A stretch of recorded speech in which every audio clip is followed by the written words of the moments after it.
Nous étions en train de parler du message dont le titre est « Comment laisser sortir les nations qui sont en nous ». C'est bien ça, non?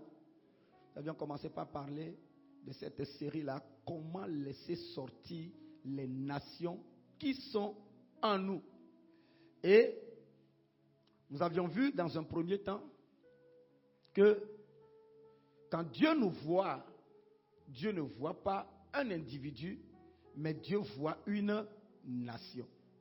Et la taille de cette nation, c'est minimum 1000. Dieu a dit que cette nation sera une nation puissante. Une nation puissante. Et cette nation sera constituée d'au moins 1000 comme population. La population sera au moins 1000. Et nous avions dit que le plus petit parmi nous deviendra un millier, selon que Dieu l'a annoncé à travers son prophète Ésaïe, dans le livre d'Ésaïe 66, je crois, le dernier verset.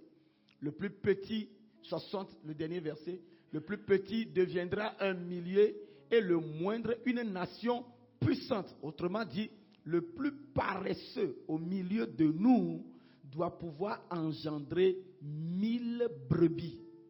Amen. C'est la volonté de Dieu pour nous. C'est la pensée de Dieu pour nous. Et nous avions dit que le premier élément à retenir, c'est d'accepter ce que Dieu dit nous concernant.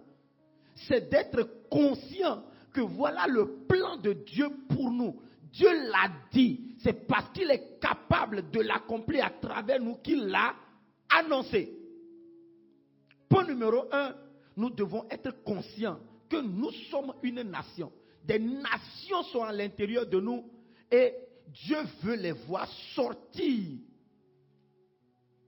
Et nous avons dit que laisser sortir les nations, c'est tout simplement répondre à la bénédiction de fécondité et de multiplication. Dieu les a bénis. Il leur a dit, soyez féconds, multipliez, remplissez, assujettissez, puis dominez. Donc, laisser sortir les nations, c'est répondre à la bénédiction de fécondité. Laquelle bénédiction a été perdue dans un premier temps par nos grands-pères, nos grands-parents, Adam et Ève, mais retrouvée en Jésus-Christ à partir du jour où nous donnons notre vie à Jésus comme Seigneur et Sauveur. Nous le reconnaissons comme Seigneur et Sauveur. Nous sommes rétablis dans cette bénédiction. Et cette bénédiction va être réannoncée à notre grand-père Abraham, où Dieu lui dira que je ferai de toi une nation puissante. Et la Bible nous fait comprendre dans le livre de Galates 3 que quiconque est né de nouveau est désormais participant à la bénédiction que Dieu a libérée sur Abraham. Vous le trouverez dans Galates 3, vous le trouverez également dans Romains 4. Dieu confirme que quiconque naît de nouveau désormais participe à la bénédiction qui coule sur Abraham et sa descendance. Donc, l'appartenance à la race ou à la lignée d'Abraham aujourd'hui se fait par la nouvelle naissance. Amen. Après la conscience, nous avons commencé par aborder quelques cas d'études. Nous avons vu 3 cas d'études. Le premier cas, c'était le cas de notre grand-père Abraham. Autrement dit, la promesse faite par Dieu à notre grand-père Abraham. La promesse selon laquelle sa descendance sera esclave dans un pays étranger durant 400 ans et qu'après Dieu promet de faire sortir cette descendance de la captivité, de les délivrer avec de grandes bénédictions, avec de grandes richesses après 400 ans. Et nous avons vu que cela ne s'est pas fait automatiquement. Dieu a promis à Abraham. Il a fait la promesse à Abraham. Et il a fait la promesse par serment. Il a juré sur la promesse. Ensuite, il va confirmer cette promesse au fils d'Abraham, Isaac, le fils de l'alliance. Et après, à son petit-fils, Jacob, qui deviendra Israël. Dieu confirme. Donc Dieu renouvelle cette promesse-là à Isaac et à Israël. Mais, quand Israël était en train de souffrir en Égypte, Dieu n'a pas bougé d'un petit doigt tant que Israël n'a pas crié, supplié et que leur cri ne monte vers Dieu. Donc il a fallu que Israël crie à travers Exode 2. Dieu entendit leur gémissement et se souvint de son alliance avec Abraham, Isaac et Jacob. Ils ont crié, ils ont supplié Dieu, à travers les gémissements. Ils ont crié au secours Dieu. Dieu a écouté leur promesse et le verset suivant dit, Dieu regarda les enfants d'Israël et il eut compassion.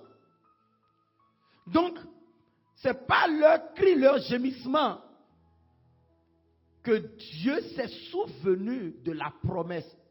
C'est comme si entre-temps, Dieu a oublié sa promesse et il a fallu que Israël vienne devant Dieu pour crier à Dieu. Ça, c'est l'élément numéro 1. L'élément numéro 2, Dieu a promis au peuple, a promis plutôt à Abraham, que la sortie ou la délivrance serait après 400 ans. Mais, nous avons constaté que cela s'est réalisé après 430 ans. Le retard venait-il de Dieu? Non. Le retard venait des hommes. Ensuite, Dieu a fini par sortir Israël d'Égypte pour les amener à Canaan. Il a dit à Abraham, je les sortirai avec de grandes richesses et la destination c'est Canaan. Mais nous avons constaté que tous ceux qui étaient sortis d'Égypte et qui avaient plus de 20 ans, quasiment sont tous morts dans le désert. Et c'est seulement Josué et Caleb, parmi ceux-là qui avaient plus de 20 ans avant leur sortie d'Égypte, qui sont allés sur la terre promise. Pourquoi? Est-ce que c'est la volonté de Dieu?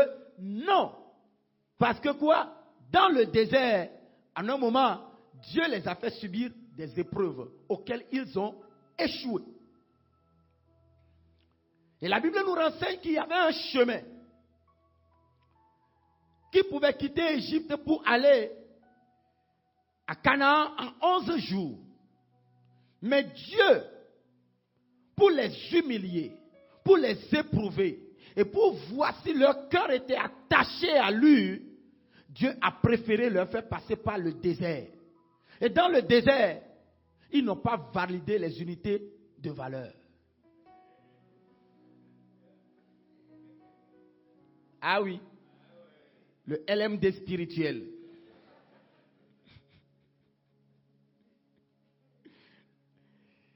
Et le fait de n'avoir pas validé les épreuves leur avait coûté la vie. Quand ils avaient soif, au lieu de faire monter vers Dieu des supplications, ils ont murmuré contre Dieu. Quand ils avaient faim, ils ont murmuré contre Dieu. Quand Moïse a envoyé les 12 espions pour aller espionner la terre promise et sont revenus, ils ont choisi d'écouter la voix de la majorité. Parce que 10 des espions ont dit, nous ne pouvons pas posséder ce territoire.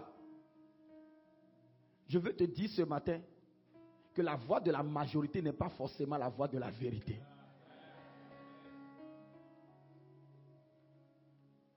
La majorité la majorité des hommes ne payent pas le prix du succès. Les études ont montré que 2% de la population mondiale se partagent la richesse du monde. 2% de la population mondiale se partagent entre eux toute la richesse du monde. Et quand on a regardé de près, on a constaté que pratiquement 5% veulent faire partie de ce partage. Mais c'est 2% seulement qui payent le prix. Et vous voyez, 2 sur 12, ce n'est pas loin de 2%. Hein? 2 sur 12, ce n'est pas loin de 2%. Mais le peuple a choisi d'écouter la voix de la majorité. Non, ces histoires où on dit votons. On lève les mains. On dit la majorité l'a emporté. Si tu es là-bas, bon, parfois tu te conformes juste si ce n'est pas contraire à la volonté de Dieu. Tu l'acceptes et tu avances. L'essentiel c'est que ce n'est pas contraire à la volonté de Dieu. Mais ne crois pas que c'est parce que c'est la majorité, donc c'est ça la voix de la vérité. Sors de là. Il faut sortir de là. Amen. Non, ils ont choisi de ne pas écouter Josué et Caleb. À cause de cela, Dieu a dit, Josué et Caleb et les autres ont fait 40 jours d'espion. Vous payerez une journée pour une année. Oui. Ça veut dire que vous resterez dans ce désert pendant 40 ans. Et ils ont passé 40 ans dans le désert. Jusqu'à ce que Dieu ne finisse de tuer tous ceux-là. Oui, c'est le vrai mot. Ça te fait peur? Jusqu'à ce que Dieu ne finisse de tuer tous ceux-là qui avaient plus de 20 ans à leur sortie d'Égypte.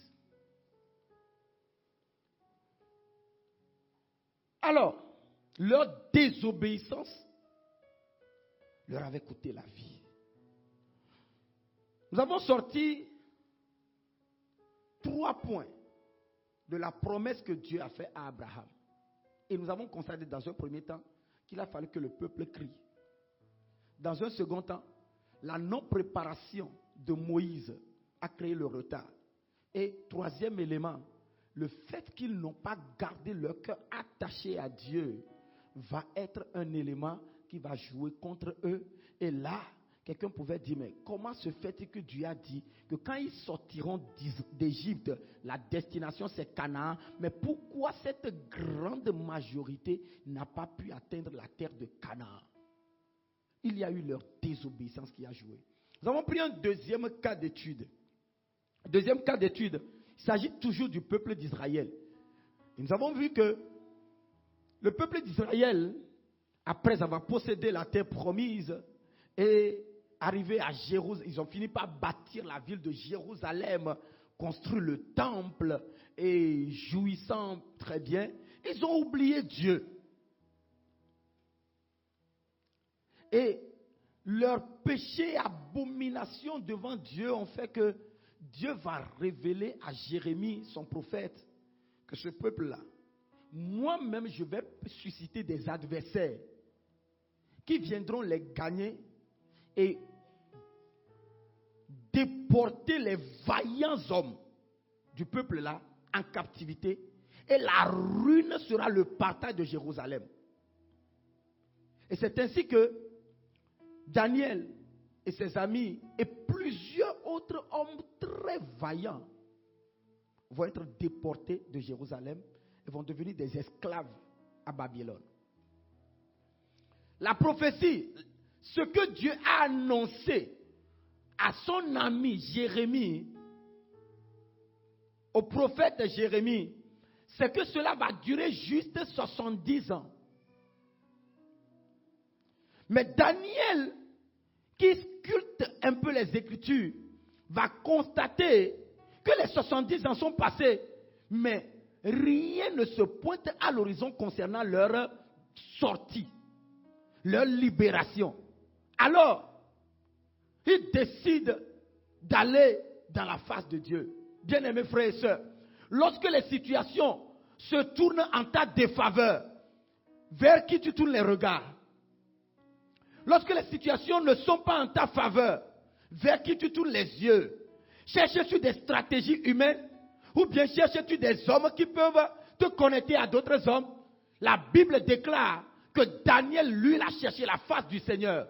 Daniel, en ce moment, avait eu la faveur des rois qui étaient à Babylone. Les rois le respectaient. Mais Daniel n'est pas allé vers le roi pour demander la faveur du roi pour leur libération. La Bible dit que Daniel va décréter 21 jours de jeûne et prière.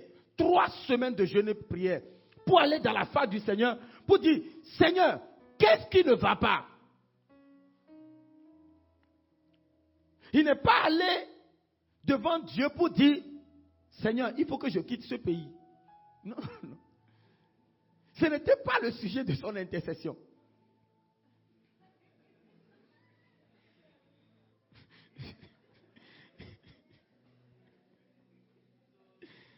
Ah oui, le Togo ne va pas bien. Seigneur, il faut que je gagne à l'autre visa cette année.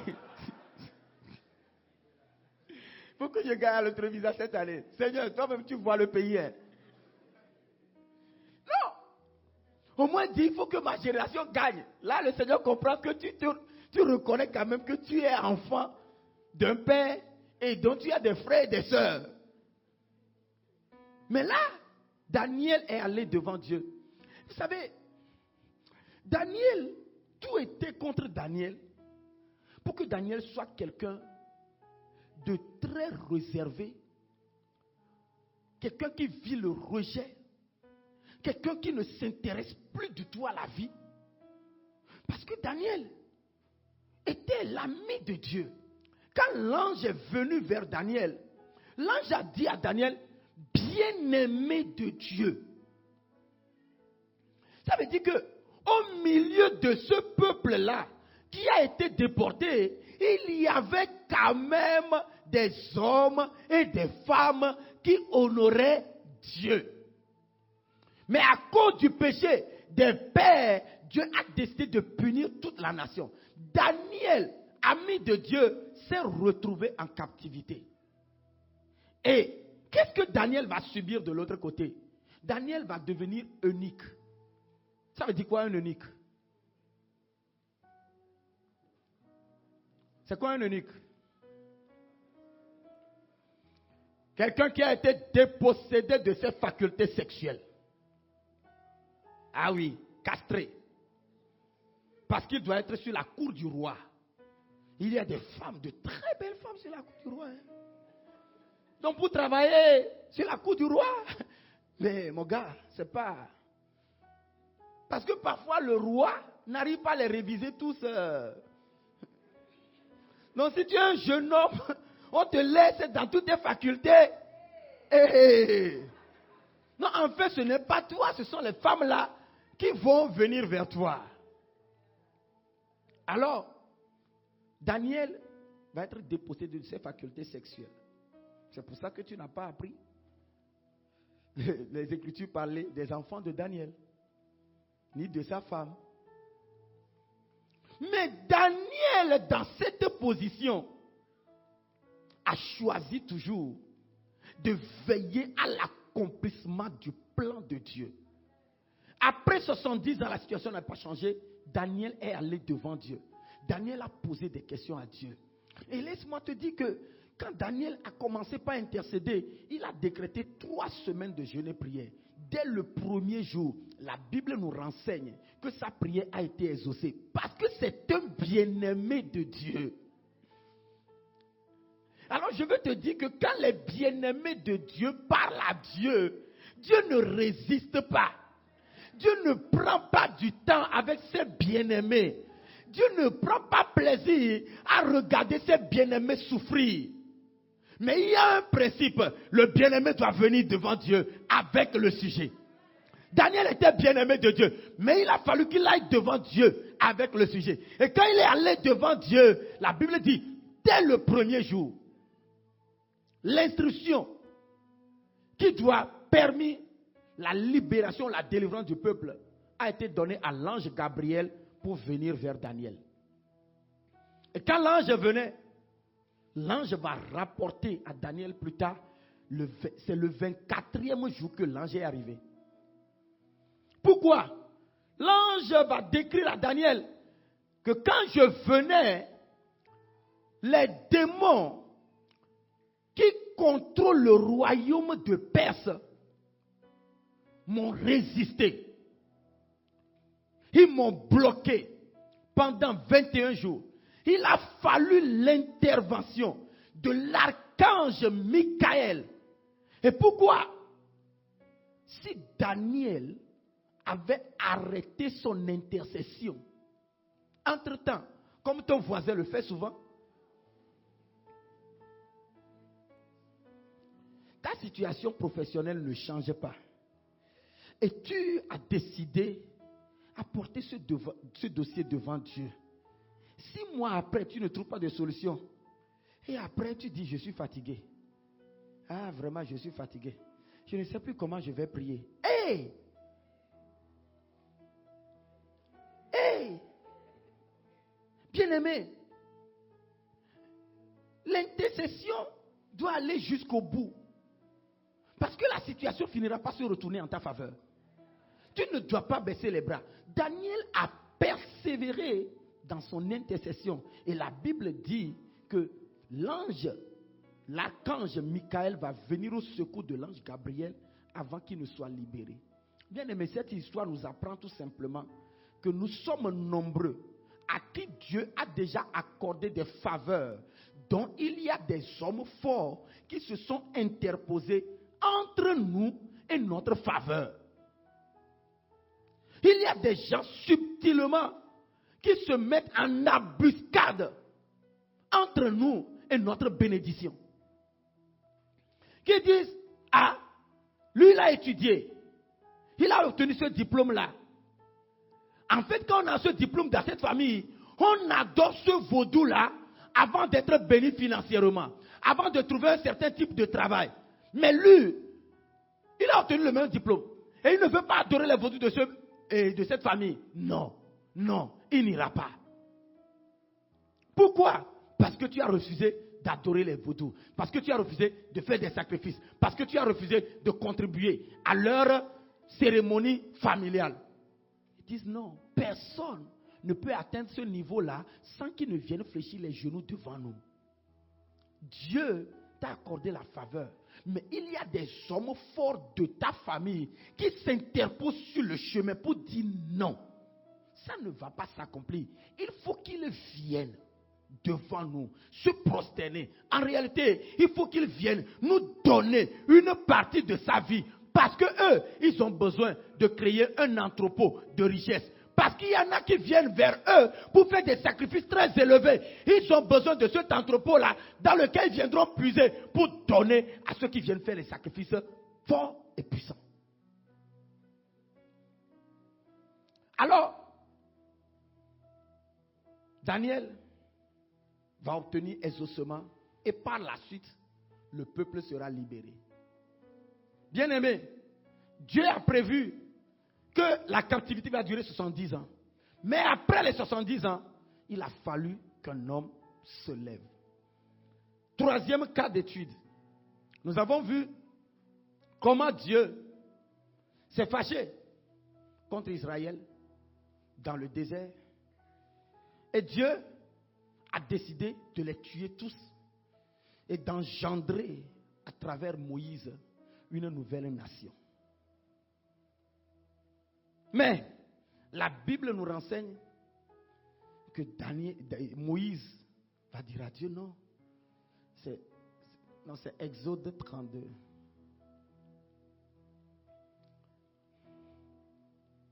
Exode 32, à partir du verset 10. Maintenant laisse-moi, ma colère va s'enflammer contre eux et je les consumerai. Mais je ferai de toi une grande nation. Dieu promet de faire de Moïse une grande nation. Mais quelle merveille! Waouh! Enfin Dieu a reconnu que Moïse est un homme saint. Ah! Ce peuple au cou raide plutôt, qui en fait,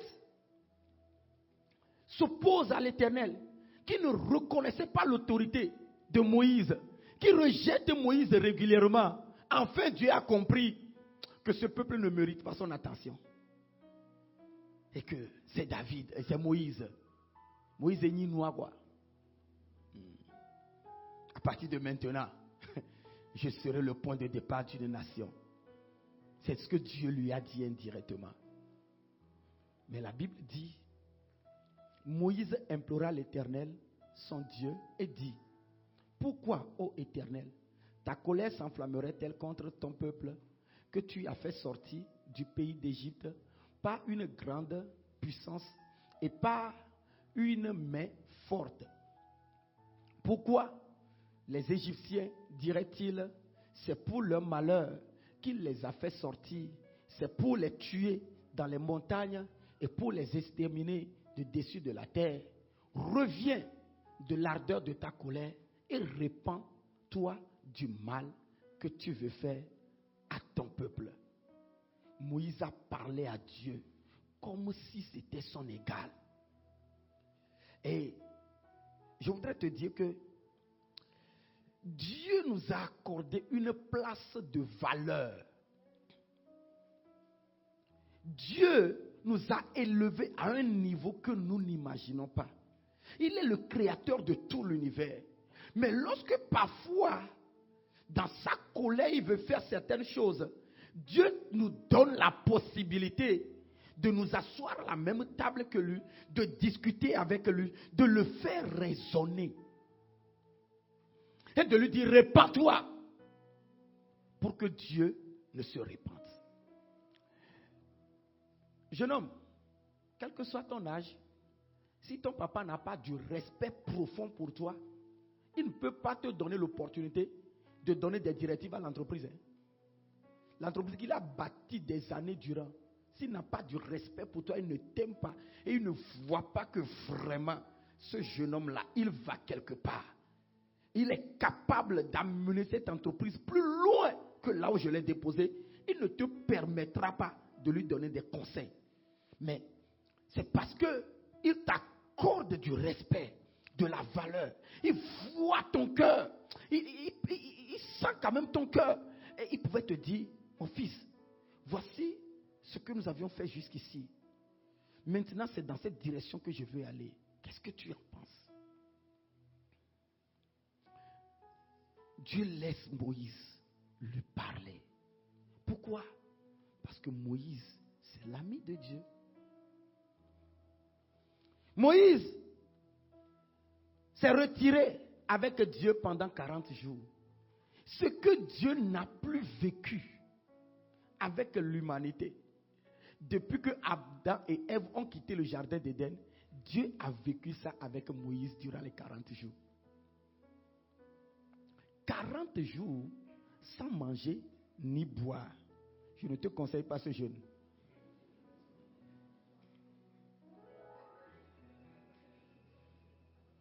Ce n'est pas ça ce qui va changer ta situation. Parfois, tu fais 40 jours de jeûne, alors qu'en réalité, tu as besoin juste d'obéissance à une parole pour que la situation soit décantée. Le fait de te torturer ne corrompt pas Dieu. Le jeûne, Papa Karambiri a une fois dit que le jeûne des 40 jours que Moïse a fait, c'est un jeûne spirituel. Quand Moïse est monté vers Dieu, ses sens naturels étaient bloqués. Donc, ne cherche pas à faire ça. Tu peux faire 40 jours sans manger, mais en buvant. Mais les deux, bon, tu peux expérimenter, on verra. Peut-être c'est toi le Moïse de notre génération. Bon, je ne suis pas candidat quand même. Amen. Donc, l'intercession de Moïse a changé la situation. De ces trois cas, nous pouvons déduire que, bien-aimé,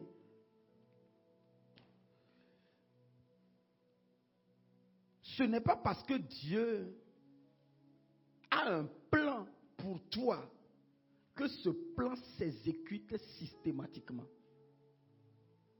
Ah oui. Ce n'est pas parce qu'une prophétie est sortie sur ta vie qu'elle s'accomplira certainement. La prophétie peut être d'abord une révélation que tu as reçue et que ton pasteur le plus haut va confirmer. Mais ce n'est pas parce que la prophétie est sortie te concernant qu'elle va s'accomplir. Pourquoi?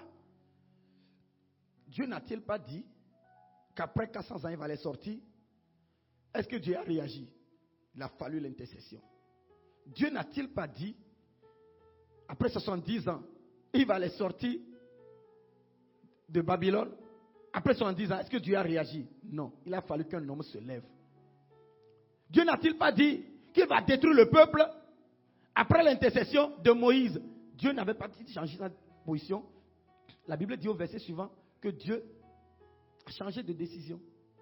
Dieu est revenu de sa colère selon que Moïse a lutté avec Dieu. Et la lutte de Moïse avec Dieu, la lutte a duré 40 jours encore. C'est-à-dire Moïse vient de faire 40 jours de jeûne et prière. Il descend de la montagne et à cause du péché d'Israël, Moïse dit, je retournerai encore pour voir si l'Éternel nous sera favorable. Il a fait encore 40 jours. Hey! Amen. Et donc, je veux dire à quelqu'un ce matin que les choses n'arrivent pas parce que Dieu a parlé. Les choses n'arrivent pas systématiquement parce que Dieu a parlé. Les choses arrivent parce que certains hommes ont compris que Dieu ne peut rien faire sur la terre sans passer par les hommes. Et ils se lèvent donc.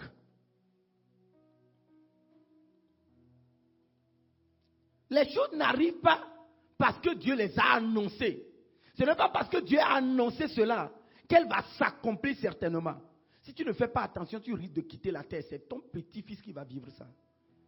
Et là même, il va falloir que quelqu'un intercède pour que ton petit-fils retourne dans cette alliance que Dieu a fait avec toi. Amen.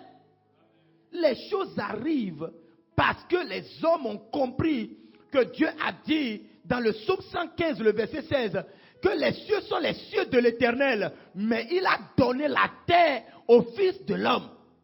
Si tu me fais cadeau d'un téléphone, est-ce que j'ai besoin de ta permission encore avant d'utiliser le téléphone? Tu m'as donné le téléphone.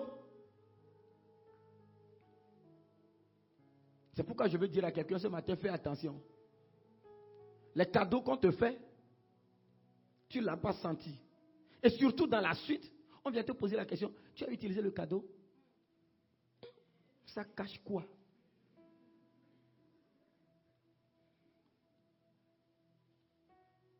Quelqu'un t'offre un plat.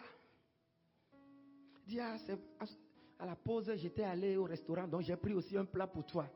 Ce n'est pas dans ses habitudes. Ça cache quelque chose. Et après, tu dis, ok, comme j'ai déjà mangé quelque chose, je vais l'amener à la maison. Le soir, je mangerai ça. Le lendemain, il te pose la question, tu as mangé?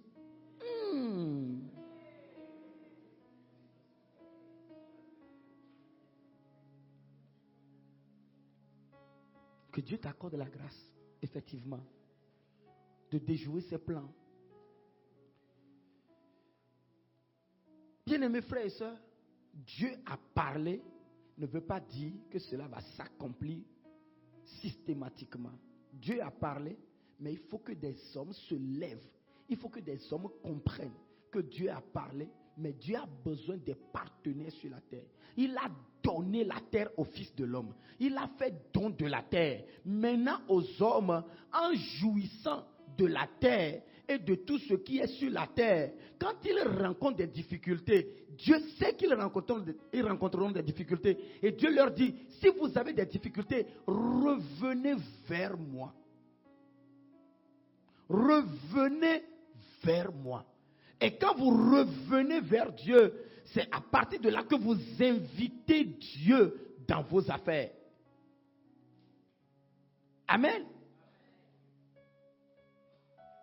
À supposer qu'on t'offre un téléphone Apple, iPhone.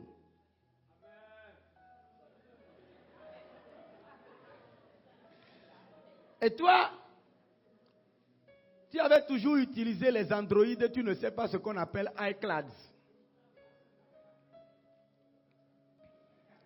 Et tu prenais le téléphone, tu l'allumes et tu veux rentrer dedans.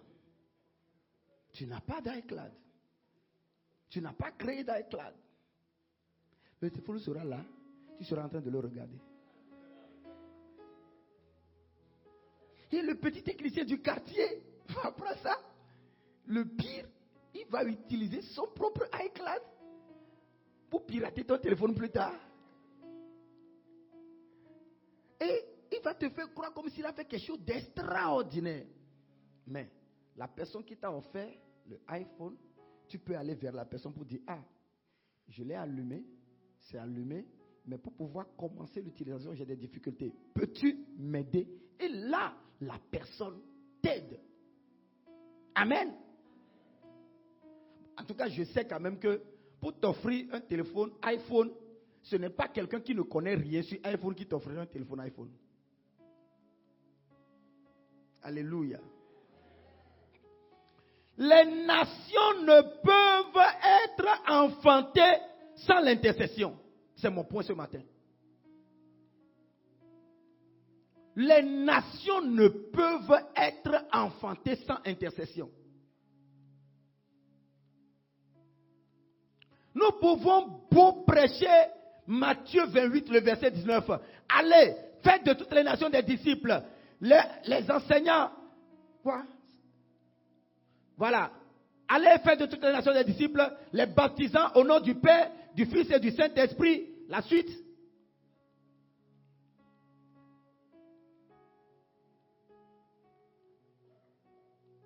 La suite. Et enseignez-leur à observer tout ce que je vous ai prescrit.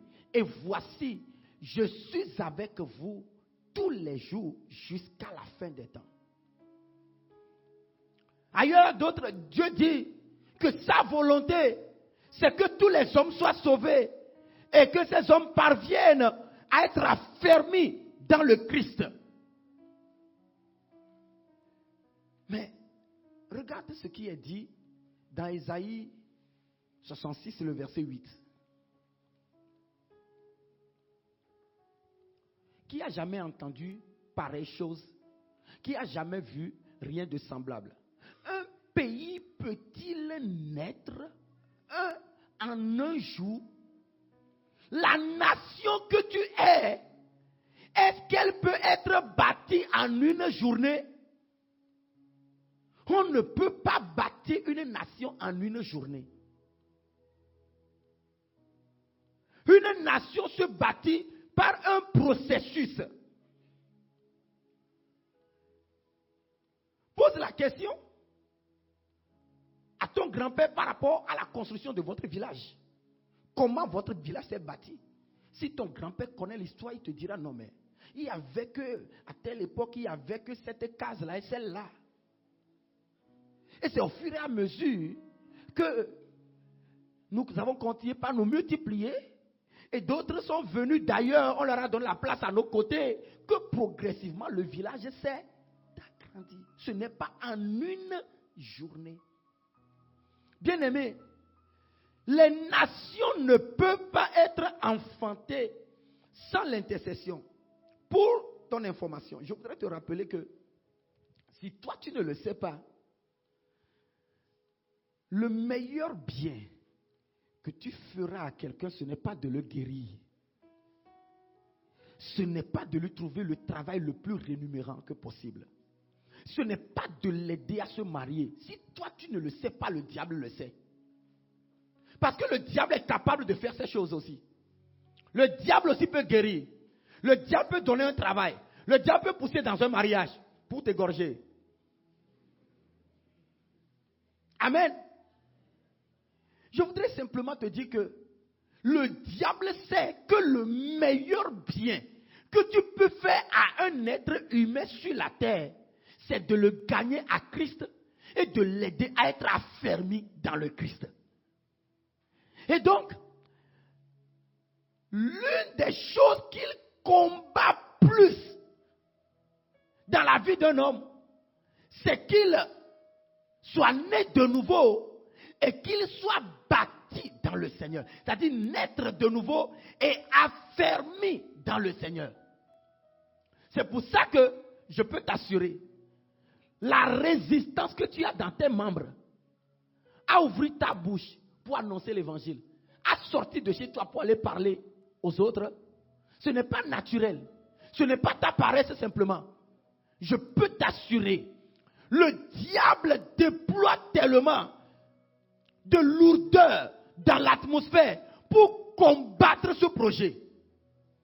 Tu ne peux pas y arriver de tes propres forces. Le diable sait que le meilleur bien que tu puisses faire à un être humain, parce que c'est ce bien-là qui lui permet de répondre au but de son créateur.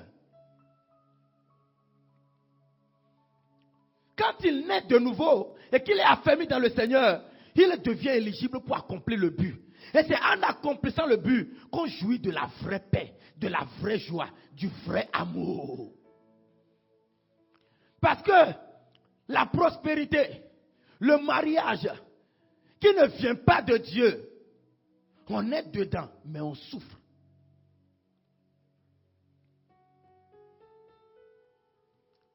On peut être riche financièrement. On peut avoir des enfants, bâtir un mariage. Et en un moment, on peut ramasser ses clics et ses claques et quitter la maison. J'en connais, tu en connais aussi. Qui ont ramassé leurs effets, qui ont quitté la maison. Et exposant ainsi la femme et les enfants.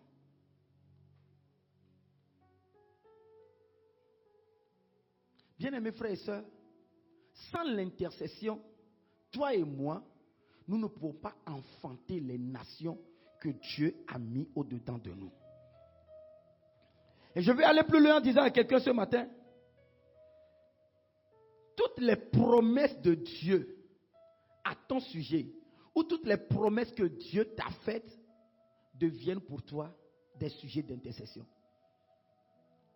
Elles doivent devenir des sujets d'intercession pour toi. Ce n'est pas parce que Dieu a promis que tu seras la tête que tu le seras automatiquement. Ça doit être pour toi un sujet d'intercession pour que tu possèdes ce territoire. Il y a un homme fort. Il y a des hommes forts qui contrôlent chaque famille. Il y a des hommes forts qui contrôlent chaque territoire.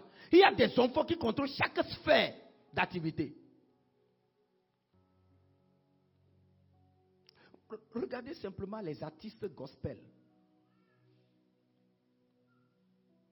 Combien arrivent à émerger? Tout simplement parce que il y a des hommes forts qui contrôlent cette sphère de la musique. Et que si tu veux exceller dans la musique, toucher le plus grand nombre dans le monde entier, il te demande de venir prendre un pouvoir chez lui. Et si toi tu dis non, je veux chanter pour le corps de Christ, ce que tu vas subir d'abord, c'est que nous n'achetons pas les CD, nous les chrétiens. Nous ne répondons pas non plus au concert. Donc si c'est Dieu qui t'a réellement appelé, tu vas subir tout ça, mais tu dois confirmer ton appel. Ah oui. Amen. Donc le diable va te dire, mais non. Mais regarde comment tu as commencé. Regarde les gens du monde. Regarde leur manager. Regarde les équipements. Tu ne peux pas croire comme ça. C'est ainsi que beaucoup d'artistes américains que nous connaissons, qui nous ont influencés, la plupart d'entre eux ont commencé comme chantres dans leurs églises. Beaucoup ont commencé comme chantres dans leurs églises. Mais en un moment, parce qu'ils avaient le talent, la voix, un homme les a approchés pour dire, je vais te financer pour que tu ailles loin. Pour eux, ce sont mes talents auxquels on s'est intéressé. Mais en réalité, c'est pour empêcher que ce talent ne bénisse le corps de Christ. On te sort de cette sphère-là. On commence par te dire non, tu vas continuer dans le gospel. En un moment, quand le manager sait qu'il te tient, il va commencer par te dicter les types de sons que tu vas faire. Il va commencer par te dicter les collaborations que tu dois avoir. Bien-aimé, sans intercession, les nations ne peuvent pas sortir. Le diable sait que le meilleur bien que tu puisses faire à quelqu'un, c'est de l'aider à naître de nouveau et à être affermi. Même quand il naît de nouveau et qu'il n'est pas affermi, c'est compliqué. Et surtout quand dans cet état, il reçoit l'onction, il devient un monstre. Tu ne connais pas d'hommes de Dieu, de serviteurs de Dieu, qui sont puissamment un, que Dieu utilise pour faire des miracles. Mais autour d'eux, on ne parle pas bien d'eux. Tu ne connais pas? Oui, oui. C'est des hommes dont le caractère de Christ n'est pas établi en eux, mais l'onction est là. Ah oui, l'onction est là, mais il n'a pas le caractère de Christ qui est l'amour, l'humilité, la paix, la joie, la douceur, la tempérance. Il n'en a pas, mais il est un. Il est homme de Dieu, mais les maçons qui construisent l'église ne parlent jamais bien de lui. Les maçons qui travaillent chez lui à la maison, il n'y avait pas ça, il y a un dollar. Fais tout, les gars carrés. Les gars, mon ton est dit, les chantiers, il dit, pour inventer, il n'y a quoi. Parce que je me dis, tout fait là, oui.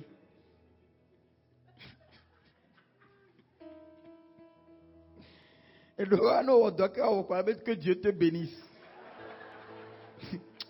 Dieu te bénisse, Dieu Mbaroa. Ah oui, hein, sérieux. Il ne faut pas faire de ton entreprise qui est dans Dieu te bénisse. Hein. Non, sérieux. Être enfant de Dieu ne veut pas dire qu'on est con. Ton pasteur te demande de lui rendre un service. Il doit savoir que c'est ça qui te fait vivre. Il doit payer. Maintenant, il finit et puis il te dit que Dieu te bénisse. Tu finis. Mais ça, c'est quelle pagaille ça?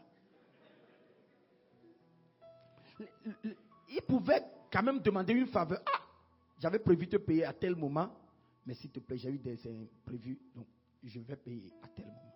Bon, d'accord, ça se comprend. Mais après, c'est pour ça que moi, quand je te commande un article sachant que tu vends ça, et que tu me l'amènes, et tu dis, oh, pasteur, c'est bon, il faut laisser. Je prends, la prochaine fois, je ne commande plus chez toi. Si tu veux semer dans ma vie, ce n'est pas à moi de commander d'abord. Quand je commande, je dois payer. Je dois payer. Et si après toi-même tu décides volontairement de semer, c'est différent. Amen. Et si je n'ai pas payé, tu as le droit de réclamer ton argent. Ah oui. Tu dois réclamer ton argent, hein. Ne te laisse pas intimider. Amen. Bien-aimé, tout songe que tu fais, tout rêve que tu fais, doit devenir un sujet d'intercession. Dieu t'a révélé que c'est possible un accident concernant ta cousine. Dieu veut éviter cet accident par toi, pas par ton pasteur. Ce n'est pas ton pasteur qui l'a révélé ça. C'est toi qui as eu le songe. Donc Dieu veut que tu sois son instrument pour empêcher cet accident. Alors Dieu veut que tu deviennes un intercesseur pour annuler ce projet satanique. Parce que tu as vu l'accident dans le son, il veut dire que c'est planifié dans le spirituel. Et que tu as le pouvoir de l'annuler. Je vous ai donné le pouvoir de marcher sur les serpents, les scorpions et sur toute la puissance de l'ennemi. Et rien ne pourra vous nuire. Ce n'est pas parce que tu vas intercéder pour annuler ça que tu vas avoir des représailles. Rien ne pourra te nuire.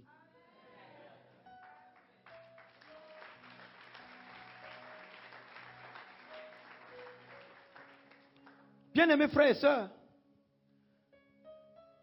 Dieu a parlé à ton sujet, ce n'est pas suffisant. Et comme je le disais dernièrement, arrête d'aller de camp de prière en camp de prière. Arrête de chercher des prophéties. Arrête de chercher les impositions de main. Les toutes premières semences que l'apôtre Ivan a fait au début de ce ministère, pour voir la main de Dieu le porter. Quand il a apporté la semence à Maës Moro, quand il a apporté la semence à Papa Mathieu Hachimolo, ils ont demandé, veux-tu que je prie pour toi? Il a dit non. Il sait que ce n'est pas par imposition de main. Par la semence, il s'est déjà connecté à la grâce. En rendant service, il s'est déjà connecté à la grâce. Les impositions de main, c'est bien. Mais ton salut n'est pas derrière une imposition de main. Dieu peut, dans sa souveraineté, permettre qu'on puisse te toucher pour que les écluses des cieux soient ouverts sur ta vie. Il veut utiliser cette main-là pour te connecter aux cieux, pour accomplir quelque chose dans ta vie. Mais pour ta destinée, ne t'attends pas aux impositions de main, aux paroles prophétiques. Tu as déjà reçu des promesses dans la parole de Dieu. Les promesses disent à ton sujet que la santé divine est ton partage. Tu n'expérimentes pas la santé divine. Tu as besoin de prophétie? Non, lève-toi et revendique la santé divine. C'est déjà un fait. Jésus l'a déjà accompli. Ce n'est pas une promesse, la santé divine. La Bible dit que par ces meurtrissures, nous serons... Ce n'est pas nous serons, hein. Par ces meurtrissures, nous sommes guéris.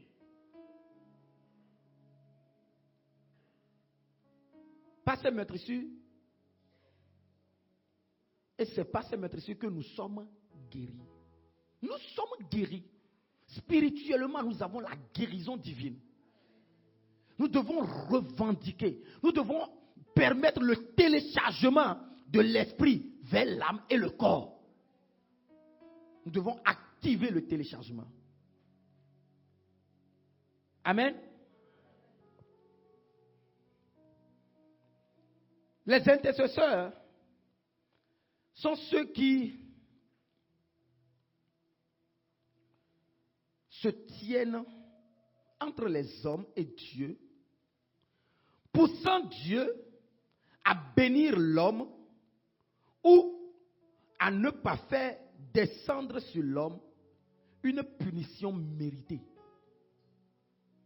Les intercesseurs sont ceux qui se tiennent entre Dieu et l'homme, poussant Dieu à bénir l'homme ou à ne pas faire descendre sur l'homme une punition méritée. Un intercesseur a supposé que j'ai papa Dieu ici et j'ai ma soeur ici. L'intercesseur se tient entre les dieux et dit, elle a fauté. Mais Père, la Bible dit que tu es miséricordieux. La Bible déclare que tu es un Dieu lent à la colère, riche en bonté. La Bible déclare que tu ne nous tiens pas toujours à rigueur à cause de nos fautes. Non, Seigneur, fais miséricorde. Fais miséricorde. Tu as établi le ministère de la sacrificature à travers Aaron et ses fils dans le but de pardonner le peuple. Et tu as fait mourir Jésus à la croix pour le pardon de nos péchés. Alors ne le compte pas ce péché. Miséricorde. À cause de cette erreur, ne fais pas tomber sa colère sur sa vie. Tu parles à Dieu en faveur de la personne. Donc, tu es en train de dire, non Seigneur, regarde sa vie. Sa vie ne donne pas envie. Il est né de nouveau, ça fait longtemps. Il est le premier à venir à l'église pour nettoyer les chaises. Mais quand on voit sa vie, il est diplômé, mais rien ne change dans sa vie. Seigneur, ce n'est pas normal. Les mains de Jésus ont été clouées à la croix pour qu'il devienne un homme productif et fertile. Les pas de Jésus, les pieds de Jésus ont été cloués pour qu'il ne fasse plus de surplace, pour qu'il ne procrastine plus, pour qu'il ne soit plus assoupi, qu'il soit délivré de la paresse, qu'il soit délivré de de toute forme de stagnation. Alors Seigneur, ne le laisse pas dans cette situation. Tu es en train de prier pour que la bénédiction libérée déjà sur la vie de son grand-père Abraham, dont il s'est connecté déjà, que cette bénédiction soit amenée à manifestation. Le premier cas, tu es en train d'implorer que la punition méritée, que Dieu fasse grâce et laisse tomber la punition méritée. L'intercession, dis avec moi l'intercession. Les nations ne peuvent pas sortir sans intercession.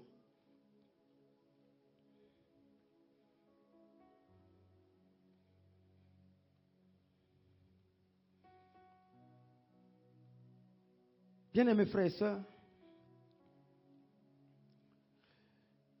pour intercéder, il faut comprendre deux éléments de base.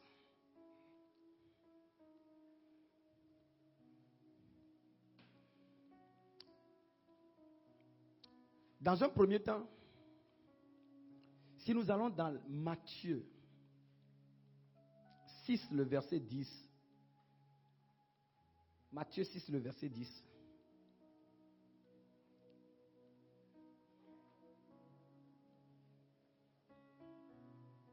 La Bible dit que ton règne vienne et que ta volonté soit faite sur la terre comme au ciel. Mais retournons au verset 9. Voici comment vous devez prier. Notre Père qui est aux cieux, que ton nom soit sanctifié, que ton règne vienne et que ta volonté soit faite sur la terre comme au ciel.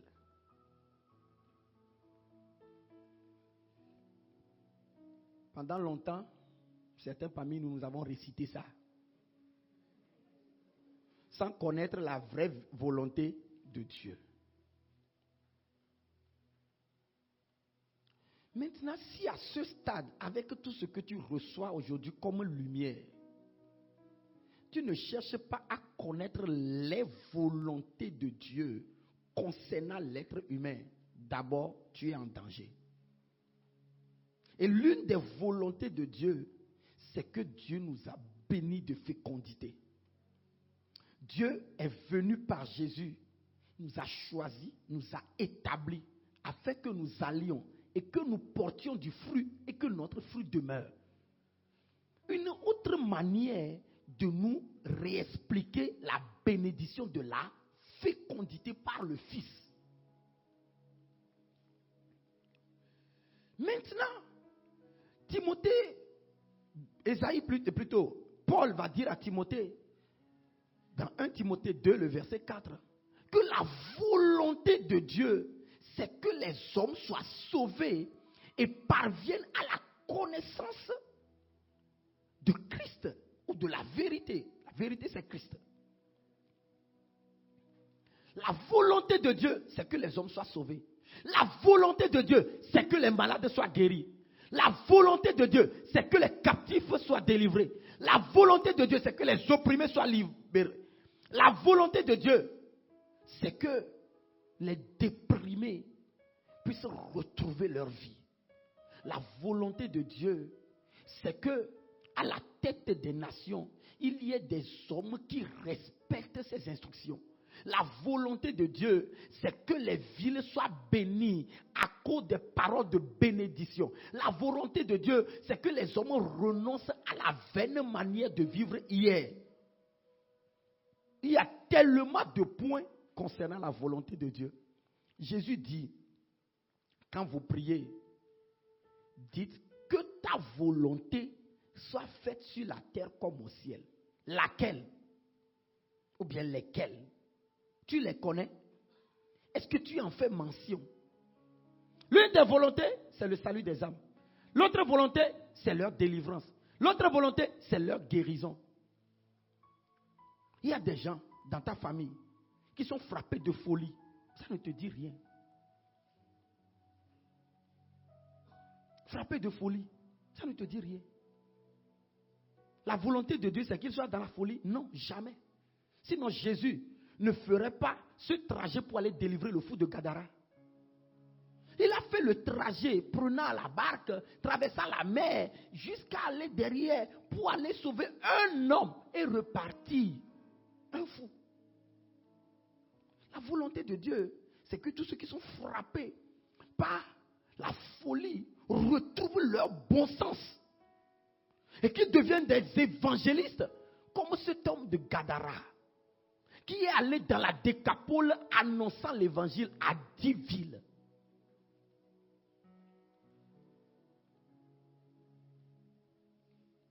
Maintenant, à supposer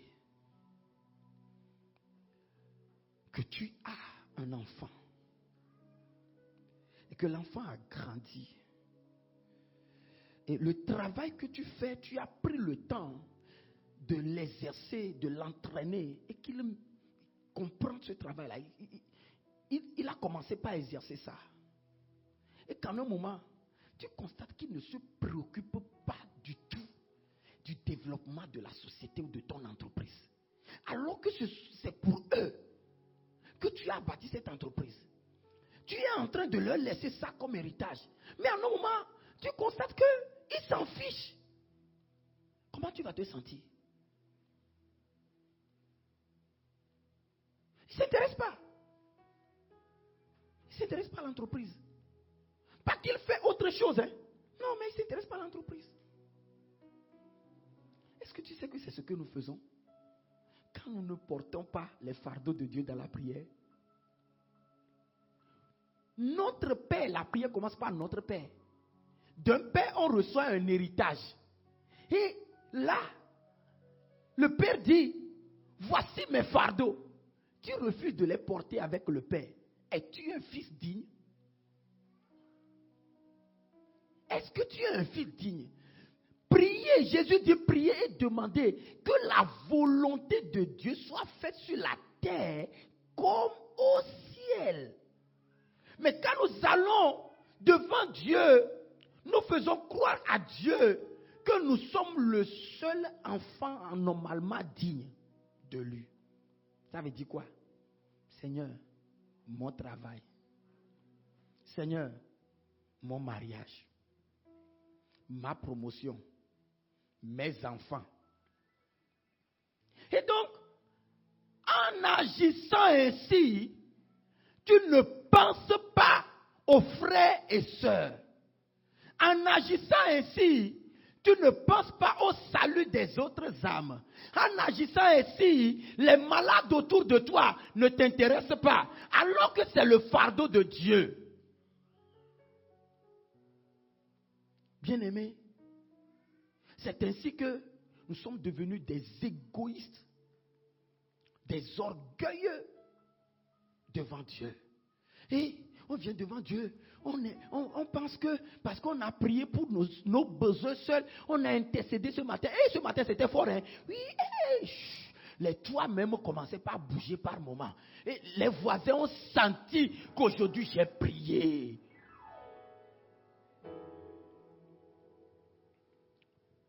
Dans la prière, étape numéro 1, notre Père. Étape numéro 2, qui est aux cieux. Étape numéro 3, que ton règne vienne. Étape numéro 4, que ta volonté soit faite. Dis-moi depuis le début de cette prière jusqu'à ce point-là, toi tu es où?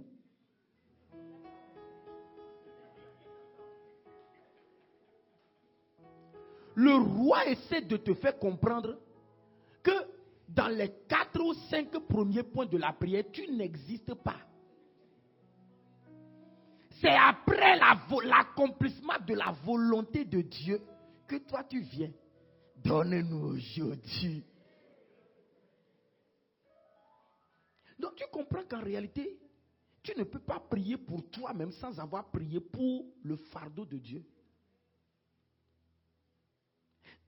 Je t'amène vers l'intercession.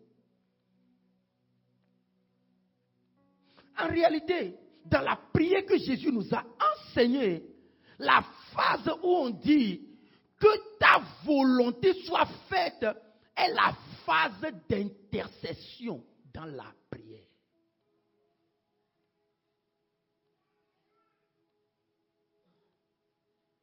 Que la volonté de Dieu soit faite.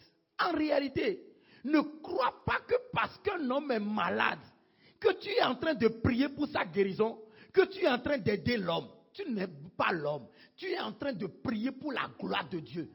Que la gloire de Dieu soit manifestée. L'intercession vise un seul but. Révélation de la gloire de Dieu. Toute intercession que tu fais qui ne contribue pas à l'explosion de la gloire de Dieu n'est pas biblique. L'intercession vise un seul et unique but. Que la gloire de Dieu soit visible. Retournons dans la prière que Moïse a faite. Dans Exode 32.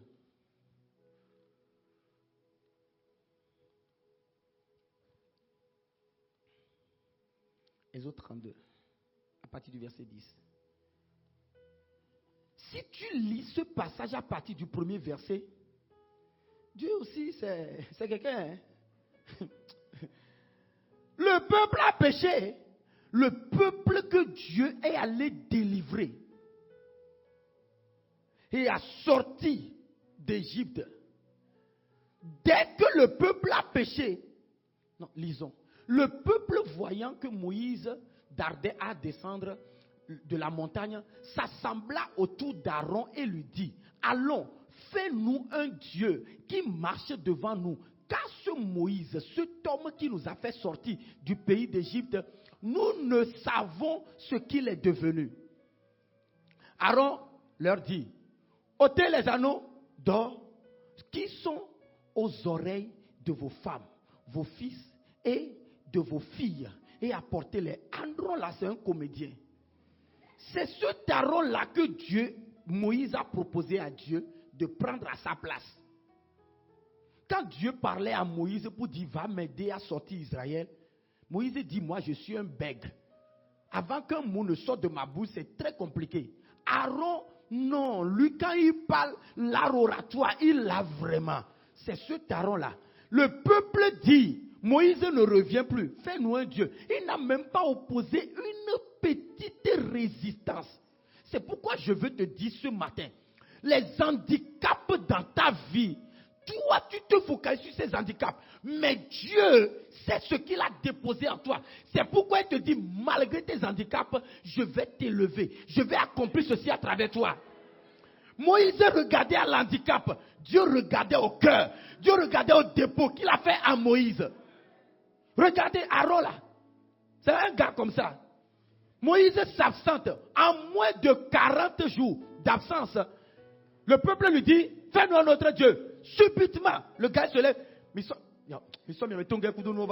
Il ramasse. Voilà. Et apportez-les-moi. Et tous ôtaient les anneaux. Tu vas voir si j'exagère concernant Aaron. Et tous ôtaient les anneaux d'or qui étaient à leurs oreilles et ils les apportaient à Aaron. Il les reçut de leurs mains, jeta l'or dans un moule et fit un veau en fonte. Et il dit: Israël, voici ton Dieu qui t'a fait sortir du pays d'Égypte. Lorsque Aaron vit cela, il bâtit un autel devant lui et il s'écria: demain, il l'aura fait dans l'honneur de l'Éternel. Hey! Il a bâti l'autel, c'est lui qui déclare: fiesta. Demain, tomorrow, fiesta. Aaron, ne te laisse pas intimider par l'art oratoire de personne. Non. Ne te laisse pas intimider par la beauté de personne. Ne te laisse pas intimider par son éloquence, ni par sa taille, ni par son gabarit. Non, ça ne m'intimide pas. Ça ne doit pas t'intimider. Oui, il peut attirer des multitudes de femmes. C'est des Jézabel, il est en train d'attirer.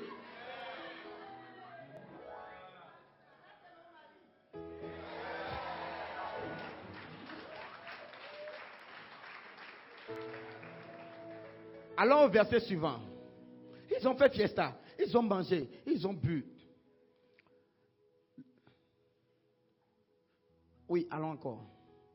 L'Éternel dit à Moïse, Dieu c'est quelqu'un. Descends, car ton peuple que tu as fait sortir du pays d'Égypte est corrompu. Maintenant, c'est devenu le peuple de Moïse. Non, je te dis, Dieu c'est quelqu'un. Dieu qui disait au départ que c'est son peuple, le peuple a fauté. Et Dieu renvoie le peuple à Moïse. Les amis, Dieu renvoie le peuple à Moïse. Et Dieu dit, mais maintenant pourquoi le sujet intéresse tant Dieu? C'est le peuple de Moïse. Pourquoi le sujet intéresse tant Dieu? Il continue en disant, ils se sont promptement écartés de la voie que je leur avais prescrite. Ah, donc c'est toi qui leur avais prescrit cette voie. Ils se sont fait un veau en fonte et ils se sont prosternés devant lui. Ils lui ont offert des sacrifices et ils ont dit, Israël, voici ton Dieu. Donc Dieu s'énerve qu'on l'a remplacé. On l'a remplacé. Et il s'énerve aussi parce qu'on dit que désormais, c'est ce veau qui les a sortis d'Égypte. Ce n'est plus moi l'Éternel. C'est ce veau d'or-là qui les a sortis d'Égypte. C'est ce qu'ils étaient en train de dire. Et là, quand Moïse rentre en nation, Moïse aussi c'est un stratège. Il fait comme s'il n'a pas écouté ce que Dieu a dit. Regarde la prière de Moïse à partir du verset 10. Moïse dit, maintenant. Ok, non. À partir du le verset suivant. Moïse implora l'Éternel, son Dieu, et dit, pourquoi, ô Éternel, ta colère s'enflammerait-elle contre ton peuple? Ton peuple. Moïse fait comme il n'a pas écouté. Pourquoi ta colère s'enflammerait contre ton peuple? Et il rectifie, hein? Il dit que tu as fait sortir du pays d'Égypte. Dieu a dit, le peuple que tu as fait sortir du pays d'Égypte. Moïse dit, ton peuple que tu as fait sortir du pays d'Égypte par une grande puissance. Autrement dit, Moïse essaie de faire comprendre à Dieu, mais ça t'a coûté ta puissance. Tu as investi de l'énergie avant de les faire sortir d'Égypte. Par une main forte. On ne sait même pas qu'entre-temps tu as eu de la fatigue un peu. Mais tu as déployé de l'énergie pour sortir ce peuple. Et après, la suite dit, pourquoi les Égyptiens diraient-ils, c'est pour leur malheur qu'il les a fait sortir d'Égypte. C'est pour les tuer dans les montagnes et pour les exterminer de dessus de la terre. Mais Dieu, la Bible dit que tu es un bon Dieu et qui tient toujours ses promesses. Comment est-ce que tu vas permettre que les Égyptiens et les autres peuples se moquent de ta gloire? Reviens de l'ardeur de ta colère et répands-toi du mal que tu veux faire à ton peuple. Non, Seigneur, ta gloire est en danger. Tu as fait la promesse. Et pas une simple promesse. Promesse que tu as scellée par serment. Tu as juré sur la promesse à Abraham. Tu l'as réitérée à Isaac et à Israël. Seigneur, tu veux laisser tout ça là, volatiliser comme cela? Oui, c'est bien, tu peux rompre. Mais si tu romps cette alliance avec eux, voici ce que les autres peuples penseront de toi. Mais c'est ton peuple. C'est toi qui les as sortis. Mais ils sont en train de raconter un mensonge. Et Dieu, agirais-tu sur la base d'un mensonge de tes enfants? Non, tu n'es pas comme ça. Et on te traitera désormais de menteur. Tu seras traité de menteur. Comme quoi, tu n'as pas pu tenir ta promesse. Bien-aimé, Moïse est l'un des poètes que je n'ai jamais connu. Moïse est un artiste. L'intercession est un art. Dis à ton voisin, l'intercession est un art. J'aimerais bien continuer, mais le temps est contre moi. L'intercession est un art. L'art de l'intercession. C'est le livre du mois. Je ne sais pas comment Dieu fait les choses. J'avais commencé cette série. Je savais que j'allais déboucher sur l'intercession avant même que le pasteur Emma ne proclame ce mois comme étant le mois de l'intercession. Dieu sait faire ces choses. Et ce livre-là, c'est le livre du mois qui est à la librairie actuellement. Bien-aimé, prends ce livre. Parcours ce livre. Il y a tellement de choses que je ne peux pas te dire, mais qui se trouvent dans ce livre. Tu vas découvrir que hier, ce sont les Lévites qui ont reçu la sacrificature d'intercéder devant Dieu en faveur du peuple. Mais le voile déchiré, quand Jésus mourait à la croix, le voile déchiré est la preuve que ce n'est plus seulement le souverain sacrificateur qui peut accéder à la présence de Dieu.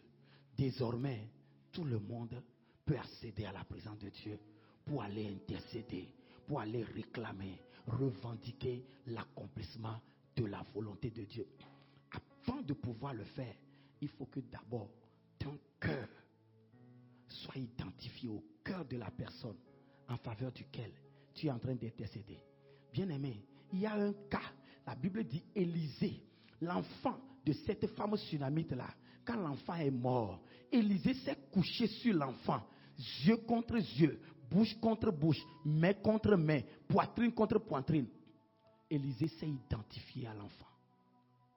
Et quand tu continues l'intercession de Moïse, Moïse dira, nous avons péché contre toi. Mais pourtant Moïse n'a pas péché. Tu vois, tu te rappelles, quand papa voulait te frapper là, et maman vient faire écran devant, la manière dont papa jetait le bâton avant, parce que maintenant il y a un innocent dans la zone, le bâton ne peut plus aller de cette manière. Papa veut jeter le bâton, mais il cherche à éviter au même moment maman, qui est devant toi, qui fait écran devant toi. Moïse, c'est Jean au peuple. Moïse dit, nous avons péché. Dieu dit, donnez qu'on a là. C'est eux qui ont péché, c'est pas toi. Moïse dit, non, je m'identifie à eux. Nous avons péché.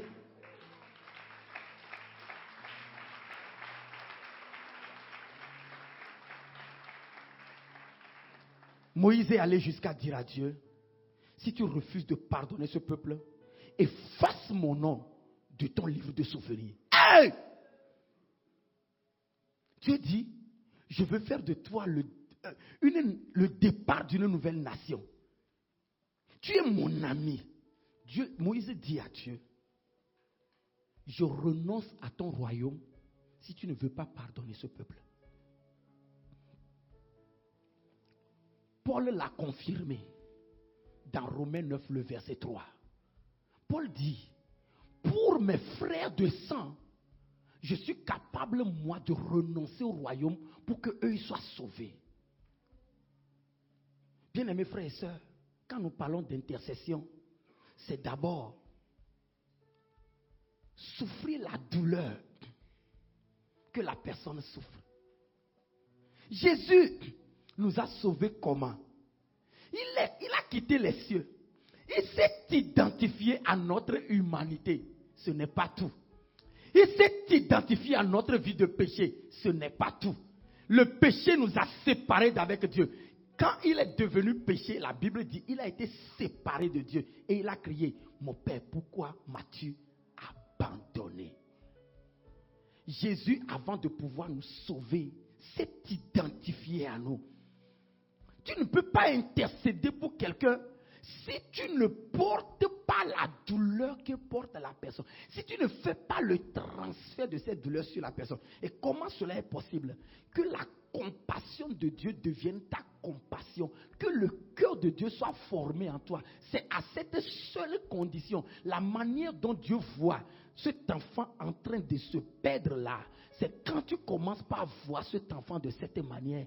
Toi qui as le mandat d'empêcher cela, tu ne peux pas rester les bras croisés. Tu te lèveras et tu joueras ton rôle. Peut-être que je continuerai ce message dans un temps d'enseignement de mercredi. Si Dieu me convainc de continuer le dimanche prochain, je continuerai. Mais je ne sais pas vraiment ce que Dieu veut faire. Mais je voudrais que ton voisin et moi nous comprenions que sans intercession, nous finirons par traiter Dieu de menteur. Intercession pour les autres, porter le fardeau des autres, et au même moment, pour des cas qui nous concernent, aller lutter avec Dieu. Il dit, Si une seule personne se met à la brèche, c'est Moïse seul qui a intercédé. Moïse n'a pas cherché Aaron, le comédien là. Moïse ne l'a pas cherché. Alors que c'est lui le compagnon d'œuvre. Mais Moïse est allé seul intercéder. Amen. Moïse n'a pas pris Aaron.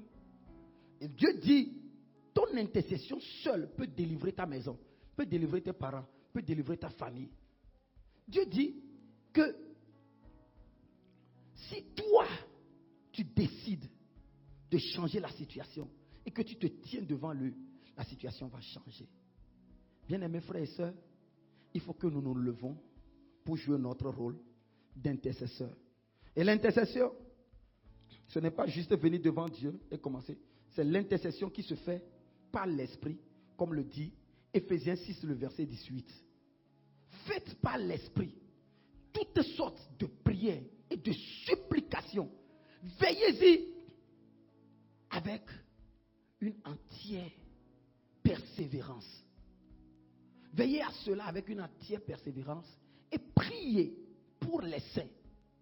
Priez pour les saints. Le saint, il est où? C'est toi, c'est la personne à côté de toi. Donc si tu ne pries pas pour cette église, tu n'accomplis pas ce mandat. Si tu ne pries pas pour ton frère à côté de toi, ta soeur à côté de toi, tu ne pries pas pour l'affermissement des âmes de cette famille, tu n'accomplis pas le mandat divin. Faites par l'Esprit. Faites par l'Esprit. C'est d'abord quand tu viens dans la présence de Dieu, c'est d'abord Dieu. Tu le reconnais, le grand Dieu, le puissant Dieu, le plus élevé. Tu prends le temps de l'adorer jusqu'à ce que la présence de l'Esprit est là. Et maintenant, l'Esprit te conduit par rapport au sujet pour lequel tu dois intercéder. Prier par l'Esprit, c'est différent de prier en esprit. Prier en esprit, c'est prier en langue. Prier par l'Esprit, c'est laisser son esprit être conduit, son esprit, son âme être conduit par le Saint-Esprit. Bien-aimé, que Dieu te bénisse abondamment.